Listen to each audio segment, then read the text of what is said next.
భారతీయ ఆరోగ్య జీవనశైలి భాగం 11. వ్యాయామం తర్వాత స్నానము చన్నీటి స్నానం ఎప్పుడే చెప్పినట్టు ఒక 30% ఈ రోగాలు ఎవరికి వస్తే వేడి నీళ్ళు స్నానం చేసేవాళ్ళకి వేడి నీళ్ళు తగ్గించుకోండి, చల్లదానికి అలవాటు పడండి. లోపల అద్భుతమైనటువంటి శక్తి వస్తుంది.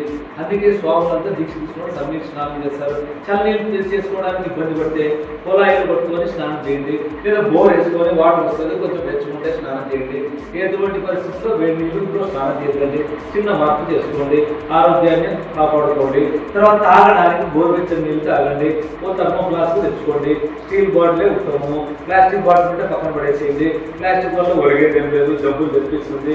అది టప్పర్వేర్ కావచ్చు, మందం కావచ్చు, ఏదైనా ప్లాస్టిక్ వాడకండి.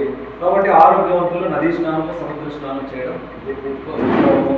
చర్మ వ్యాధులు అట్లాంటి వాళ్ళు, శ్వాసకోశ వ్యాధులు ఉన్న వాళ్ళు సన్ బాత్ చేయాల.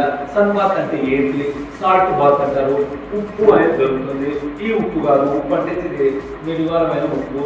యా ఉప్పు సైంధవ లవణము, రాక్ సాల్ట్, అది బయట అమ్ముతారు. అది కొంచెం రేట్ ఎక్కువ, కానీ డబ్బులు డాక్టర్లకు ఇచ్చేదానికంటే చాలా తక్కువ. కాబట్టి మనం డాక్టర్లకి ఇవ్వకుండా మనమే వాడుకుంటే సైంధవ లవణం, పింక్ సాల్ట్, రాక్ సాల్ట్, సైంధవ లవణం అని అమ్ముతారు. పతాంజలిలో అయితే 70 రూపాయలు. రెనీ సాల్ట్ అంటే 100 రూపాయలు, 110 రూపాయలు. మనం ఇంత వేసుకున్న ఉప్పు మాదిరి కనపడదు. బీపీ ఉంటే తగ్గుతుంది. ఈ ఉప్పు తింటే బీపీ ఉంటే పెరుగుతుంది. అది ఈ ఉప్పుకి ఆ ఉప్పుకి తేడా. కాబట్టి ఉప్పు అనేటువంటిది వేసుకొని ఏది ఒక వారానికి ఒకసారి కానీ ఒక టబ్బులో ఉప్పు వేసుకొని ఆ టబ్బులో కూర్చొని, లేకుంటే ఆ టబ్బు నీళ్ళతో స్నానం చేయండి. దానికి పోస్తుందంటే పైకంతా పోసుకోండి, ఏ సబ్బు వేసుకోవద్దండి. అప్పుడు ఆ ఉప్పు లక్ష్మీ స్వరూపం, ఆ ఆరోగ్య స్వరూపం.